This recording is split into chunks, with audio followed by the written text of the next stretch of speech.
July 25, 1871, on a sunburnt ridge above a braided stretch of river that would later be called the Shangani, the air shimmered with heat and the red dust clung to leather and canvas. A thin man in a dusty coat shaded his eyes with one hand and tapped at a battered field notebook with the other. Karl Mach set his rifle against a boulder, wiped sweat from his brow with the back of a glove, and stared at a silhouette that did not belong to the wild saddle of hills around him. A wall of stone curved and precise, running for hundreds of yards, as if someone had drawn a map directly onto the earth. You can feel the first small shock in his boots, the hollow thunk when the rifle hits stone and echoes back. He crouched, traced a finger along the base of the nearest mortarless block, and felt the cool of worked granite beneath the midday sun. The stones fitted like teeth in a jaw. There were steps, low terraces, and an inner enclosure that rose in a smooth, almost architectural swell. Birds called from thorn trees. Far off, an ox cart creaked.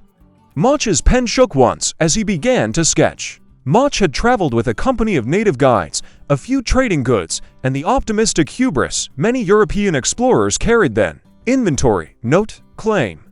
He had been told of ruins by travelers, but nothing prepared him for the scale. His entries that evening were precise and odd. He wrote of towers and of walls so skillful they looked ancient and foreign. He also wrote down the first guess he would live to defend. These could not have been made by the people who tended cattle on the plains and farmed millet in hand-dug terraces. To Mach, a ruin of such mastery required a lineage he recognized: Phoenicians, Arabs, perhaps a lost migration from the Mediterranean. It was an explanation that both flattered and diminished the living people around him. From that first day, the ruin took on a life shaped by the worldviews of those who found it. News filtered slowly back to port cities and colonial offices. In letters and dispatches the language shifted. Marvel became mystery, mystery became puzzle, and puzzle begged for an author. Every tidy European narrative of the 19th century had a loophole. When confronted with a work of complexity that did not fit the colonizer's expectations, pretend the work belonged to a stranger. That was easier than changing the assumption that black African societies could produce cities, or monumental stonework, or organized trade networks. The rumor mill that followed was merciless and creative. Merchants in Cape Town and officials in Salisbury exchanged tall tales with the theatricality of a penny newspaper. A candlelit study in London might receive a dispatch: ancient ruins, evidence of Phoenician traders on the African plateau. A naturalist might suggest Arabalders who sailed inland centuries before. Theories multiplied faster than careful excavation. Men who had never seen the stone but loved a good origin story claimed expertise. The mound that Mach had found was christened with European names: ruins of Great Zimbabwe, in some reports, an anglicized label that suited maps and pocket atlases. On the ground, the local peoples used other words. For them, the place had been a center of ceremony and memory for generations. Elders knew paths between platforms and remembered stories of kings who kept hoarded wealth. A blacksmith pointed out cup markings on a lintel. A woman spat to the wind and warned of spaces where ancestors walked at night. To them, the stones were not a puzzle to be solved by scholars. They were a living geography, coded with kinship and law. Back in Europe, the ruins became political material. The late 1800s were a season of empire and of the civilizing narratives that justified it. If Great Zimbabwe, as some insisted, had been built by outsiders, Phoenicians, Sabaeans, or some vanished Asian colonists, then the logical story of the colonizer remained intact. If not, then a much more awkward idea crept near the hearth of Victorian thought: black Africans had built an advanced city. That idea threatened the neat hierarchy many clung to. So the easier, more alluring route was taken: reassign credit to strangers. Museums collected decorative items, traders carried off soapstone, birds, and beads, and administrators used fragments of local tales as evidence for exotic foreign founders. Archaeology itself at the time was new, hungry, and often partisan. Trained excavators were rare in southern Africa. Many of the earliest investigations were little more than treasure hunts dressed up in scholarly language. They were led by men who knew how to publish in London and how to make a theory sound authoritative. Field journals recorded finds, but also the assumptions that guided them. Where a rock fit a wall, it became imported if it threatened established ideas. Where trade beads were found, their chains were traced to foreign ports rather than local networks. Specimens were labeled and carted away to museums, and the narrative that formed in reading rooms and parlors was skewed toward external authorship. The ruin scale made those biases harder to maintain. The outer stone walls of Great Zimbabwe stretched across ridgelines and defied easy explanation. Each new photo or sketch taken with early, temperamental cameras and daguerreotype plates spread the ruin shape to a growing European audience.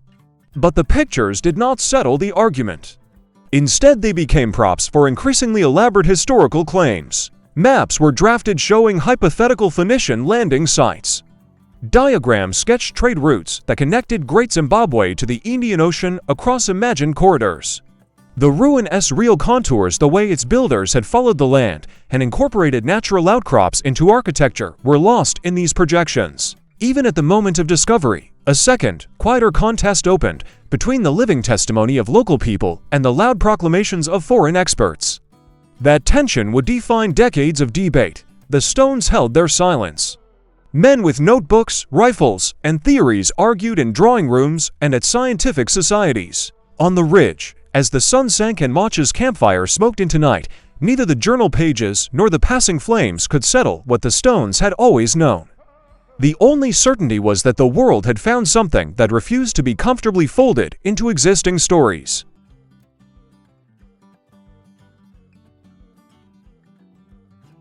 By the early 1900s, Great Zimbabwe had become a battlefield of ideas. On one side stood colonial archaeologists determined to prove a foreign origin. On the other were the stones themselves unmoved, mute, undeniably African. The ruins lay in the new territory of southern Rhodesia, and the name alone tells you what kind of thinking dominated the era. Empires wrote geography as they pleased. In 1905, the British South Africa Company sent a man named Theodore Bent to investigate. Bent wasn't a trained archaeologist, but he had charm, funding, and a story to sell. With his wife Mabel at his side taking notes, he set up camp among the broken walls and declared, before even finishing his survey, that Great Zimbabwe must have been built by a more civilized race. In his reports, he invoked the Phoenicians again, linking the site to the mythical Queen of Sheba and King Solomon's mines. It was a romantic conclusion tailor-made for Victorian audiences, ancient seafarers, gold, lost kingdoms, but it was also a lie built on prejudice. Bent's research was sloppy by any standard. He disturbed burial sites, collected relics without records, and dismissed local knowledge as superstition. Still, his theory spread fast. Newspapers in London called the ruins a remnant of a Semitic empire. Museums ordered replicas. The myth of white or Middle Eastern builders was good business. It reassured colonists that they had anti-invaded a land once ruled by black genius, but rather reclaimed a civilization once belonging to outsiders like themselves. When a real archaeologist, David Randall McIver, arrived in 1905, he quietly dismantled that illusion. He excavated with care, cataloged pottery, beads, and tools, and saw what was obvious: everything was local. The artifacts matched those from nearby Shona settlements, not foreign cultures. There were no Phoenician inscriptions, no Arab coins, no trace of imported architecture. Randall McIver concluded that Great Zimbabwe was entirely of African origin. His findings were ignored. Colonial administrators buried his report. It didn't fit the political narrative. At the time, southern Rhodesia was still justifying white settlement and rule. Acknowledging that Africans had once built an urban, organized civilization undercut the whole foundation of civilizing the savages. So the myth was kept alive. School books, museums, and even official tour continued to tell visitors that Great Zimbabwe was not African. The stones became evidence, twisted to uphold white supremacy. Then came Gertrude Catton Thompson, a woman whose name would quietly change the story. In 1929, the British Academy sent her to lead another expedition. Catton Thompson was meticulous and fearless. She ignored the political whispers, brought an all-female team, and started digging where others hadn't bothered. The surrounding valley, the living quarters, the everyday spaces that told the story of people, not just kings. She found more pottery, tools, and figurines identical to those used by the Shona. She studied the masonry, its technique, its patterns, and compared them to known African sites. When she presented her findings, she didn't hedge or romanticize. Exclusively native origin, she said, and of Bantu-speaking peoples. Her words detonated decades of pseudoscience. For the first time, someone with authority had said the truth plainly. But even Catton Thompson's work faced resistance. The Rhodesian press called her conclusions unpleasant and premature. Politicians tried to downplay them. The myth of foreign builders was too woven into colonial pride to be undone overnight. Still, her study forced a shift. A few younger archaeologists began to revisit old sites with fresh eyes, and the idea of African authorship slowly gained ground. Meanwhile, the Shona people had never stopped knowing. Oral histories told of the Rosby Kingdom, of rulers who commanded respect through trade, cattle, and craftsmanship. They spoke of Great Zimbabwe as the center of a state that once reached the Mozambican coast, rich in gold and connection.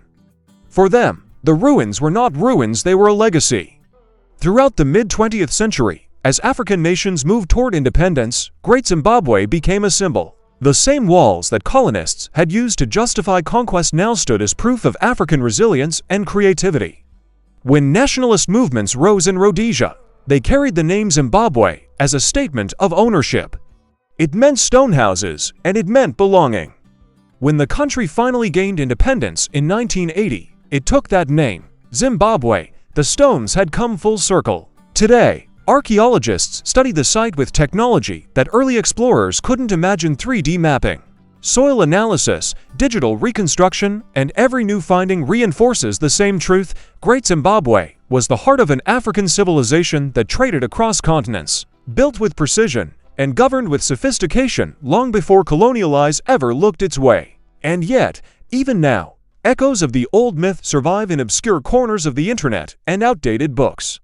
That's the long shadow of pseudo-history. It flatters power and resists correction. But the stones endure, silent and certain, as if to say, the truth was here all along. The story of Great Zimbabwe doesn't end with the ruins, it begins there. Beneath those curved walls lies evidence of an empire that once pulsed with trade, wealth, and belief, a civilization that rose from the land itself, not from myth. Archaeologists now place the city's peak between the 11th and 15th centuries. Imagine the plateau then, rolling grasslands dotted with acacia trees, herds of cattle grazing under the watch of stone sentinels. The air would have carried the smell of burning wood and the clatter of iron hammers. Smoke rose from furnaces where blacksmiths forged spears, hoes, and ornaments from local ore. It was a city alive with rhythm and purpose. The great enclosure, the iconic circular wall, wasn't a fortress. It was ceremonial, a statement of authority and craft. The granite blocks were stacked without mortar, fitted so tightly that grass still grows between the seams centuries later. The outer wall stands nearly 10 meters high in places, curving in a perfect ellipse. Inside lies a narrow passage that winds upward toward the conical tower, a structure whose meaning is still debated. Some believe it symbolized grain storage, a mark of abundance. Others say it was royal, a monument to power. Whatever its purpose, it commanded awe. To the north, the hill complex rose from solid rock.